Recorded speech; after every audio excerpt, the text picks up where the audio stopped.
Hello बच्चों, एक बार फिर स्वागत है आपका मेरे चैनल में। कैकेयी के अनुताप पाठ से आगे का पद्यांश पढ़ते हैं। अंतिम पद्यांश है ये। मुझको ये प्यारा और इसे तुम प्यारे, मेरे दुगने प्रिय रहो न मुझसे न्यारे। मैं इसे न जानूं किंतु जानते हो तुम, अपने से पहले इसे मानते हो तुम भ्राताओं का प्रेम परस्पर जैसा, यदि वह सब पर यूं प्रकट हुआ है वैसा। तो पाप दोष भर पुण्य तोष है मेरा, मैं रहूं पंकिला पद्म कोश है मेरा। आगत ज्ञानी जन उच्च भाल्य लेकर, समझावे तुमको अतुल युक्तियाँ देकर। मेरे तो एक अधीर हृदय है बेटा, उसने फिर तुमको आज भुजावर भेटा। चलिए शब्द अर्थ देखते हैं। दुगने प्रिय है ना, मुझसे न्यारे, न्यारे मतलब अलग, परस्पर एक दूसरे से। ज्ञानीजन जो विद्वान लोग होते हैं, ठीक है। पाप और दोष, चलिए आगे देखते हैं। कैकेयी कहती है कि हे राम, मुझको ये प्यारा और इसे तुम प्यारे, कि मुझे ये भरत प्रिय है और भरत को तुम प्रिय हो। मेरे दुगने प्रिय रहो ना मुझसे न्यारे, इस प्रकार तुम मेरे लिए दुगने प्रिय हो, यानी कि मुझे भरत प्रिय है और भरत के तुम प्रिय हो, इसलिए तुम मेरे लिए दुगने प्रिय हो।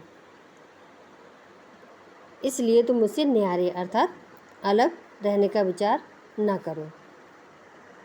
मैं इसे न जानूं किंतु जानते हो तुम, मैं इस भरत के गुणों को नहीं जानती हूँ या भरत के गुणों के विषय में नहीं जानती हूँ, जानूँ या ना जानूँ, किंतु तुम इसे भली भांति जानते हो। अपने से पहले इसे मानते हो तुम इसे भली भांति जानते हो, परिचित हो, और इसे तुम अपने से भी अधिक प्यार करते हो। तुम भ्राताओं का प्रेम परस्पर जैसा, यदि वह सब पर यूँ प्रकट हुआ है वैसा। तुम दोनों भाइयों के बीच में जिस प्रकार का प्रेम संबंध सभी के समक्ष प्रकट हुआ है ना, तो पाप दोष भर पुण्य तोष है मेरा, तो उससे मेरे पाप का दोष भी पुण्य का संतोष में बदल गया है, पुण्य के संतोष में बदल गया। जो मेरा पाप है, जो पाप का दोष है, वो भी पुण्य के संतोष में बदल गया है। मैं रहूं पंकिला पद्म कोश है मेरा, आगत ज्ञानी जन उच्च भाल्य लेकर। आगत ज्ञानी उच्च भाल्य लेकर, समझावे तुमको अतुल युक्तियाँ देकर। मुझे इस बात का संतोष है कि मैं स्वयं कीचड़ में के समान हूँ, किंतु मेरी कोख से कमल के समान निर्मल भरत जैसा पुत्र उत्पन्न हुआ है। और ज्ञानी जन आकर ऊंचा मस्तक लेकर तुम्हें युक्तियाँ दे देकर समझाएंगे। मेरे तो एक अधीर हृदय है बेटा, हे राम, हे बेटा पुत्र, मेरे तो सिर्फ एक अधीर हृदय है, उसने फिर तुमको आज बुझावर बेटा, है ना। कहते हैं आगत ज्ञानी जन उच्च भाल्य लेकर, यानी कि हे राम, आगे आने वाले ज्ञानी जन तुम्हारे और भरत के अतुल प्रेम के संदर्भ में समझाएंगे तुमको अतुल युक्तियाँ देकर, यानी कि अकाट्य प्रमाण देकर तुम्हारे और भरत की श्रेष्ठता सिद्ध करेंगे, अथवा भरत को निर्दोष और मुझे अपराधिनी सिद्ध करके अपनी विद्वता के गर्भ में स्वयं का मस्तक ऊंचा करें। किंतु बेटा, मैं तो बस इतना जानती हूँ कि मैं एक माँ हूँ, मेरे तो एक अधीर हृदय है बेटा, मैं एक माँ हूँ और माँ के अधीर हृदय में तर्कों के लिए कोई स्थान नहीं होता, है ना। तो वह तो तर्कों को दरकिनार करते हुए केवल अपनी संतान का ही हित साधन चाहती है। उसने फिर तुमको आज बुझावर बेटा, मेरे भीतर की माँ का वही अधीर मन अधीर है, जो किसी प्रकार का तर्क नहीं चाहता। वह तो मात्र इतना चाहता है कि उसके पुत्र परस्पर प्रेम के साथ उसकी आंखों के सामने रहें। वही अधीर हृदय अब तुम्हें अपनी बाहों में भरकर घर लौट चलने का आग्रह कर रहा है। चलिए एक बार फिर देखते हैं व्याख्या। कैकेयी कहती है कि हे राम, मुझे ये भरत प्रिय है और भरत को तुम प्रिय हो। इस प्रकार तुम मेरे लिए दोगुने प्रिय हो, इसलिए तुम किसी भी प्रकार मुझसे अलग रहने का विचार ना करो।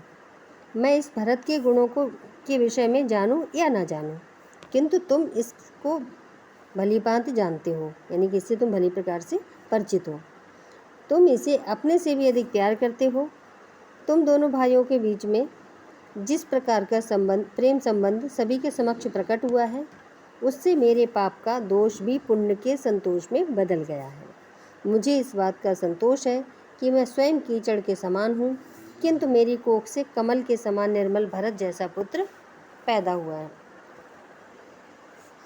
कैकेयी आगे कहती है कि हे राम, आगे आने वाले ज्ञानी जन तुम्हारे और भरत के अतुल प्रेम के संदर्भ में अकाट्य प्रमाण देकर तुम्हारी और भरत की श्रेष्ठता को सिद्ध करें, अथवा भरत को निर्दोष और मुझे अपराधिनी सिद्ध करके अपनी विद्वता के गर्व से स्वयं का मस्तक ऊंचा करें। किंतु बेटा, मैं तो बस इतना जानती हूँ कि मैं एक माँ हूँ और माँ के अधीर हृदय में तर्कों के लिए कोई स्थान नहीं होता। वह तो सब तर्कों को दरकिनार करते हुए केवल अपनी संतान का हित साधन चाहती है। बेटा, मेरे भीतर भी माँ का वही अधीर हृदय है जो किसी प्रकार का तर्क नहीं चाहता। वह तो मात्र इतना चाहता है कि उसके दोनों पुत्र है ना, भरत और राम, उसके पुत्र परस्पर प्रेम के साथ उसकी आंखों के सामने रहें। वही अधीर हृदय अब तुम्हें अपनी बाहों में भरकर घर लौट चलने का आग्रह कर रहे हैं। कैकेयी के कहने का तात्पर्य यही है कि मेरे हृदय को ये नहीं पता कि अपराध किसका था, या मैं दोषी हूँ अथवा नहीं। वह तो केवल ये चाहता है कि तुम एक पल के लिए भी मेरी गोद अर्थात स्नेह से दूर ना हो। अतः बिना कोई तर्क किए तुम अब अयोध्या लौट चलो। चलिए बच्चों, काव्य सौंदर्य देखते हैं। माता के ममत्व को अव्यक्त करने में गुप्त जी को सफलता प्राप्त हुई है। कैकेयी के पश्चाताप से धुले उसके पवित्र हृदय की झांकी प्रस्तुत करने में भी गुप्त जी सफल हुए हैं। यहाँ कैकेयी के चरित्र को उज्जवल बनाकर माता के हृदय की पवित्रता को बनाए रखने का उनका प्रयास स्तुत्य है, यानी स्तुति करने योग्य है। भाषा साहित्यिक खड़ी बोली, अलंकार पुनरुक्ति प्रकाश एवं अनुप्रास, रस वात्सल्य, छंद सवैया, गुण प्रसाद, शब्द शक्ति, व्यंजना। ये पाठ अब यहाँ पर समाप्त होता है बच्चों। उम्मीद है आपको ये पूरा पाठ समझ में आया होगा। प्लीज़ हमारे चैनल को सब्सक्राइब कीजिए, लाइक कीजिए एंड शेयर कीजिए। धन्यवाद।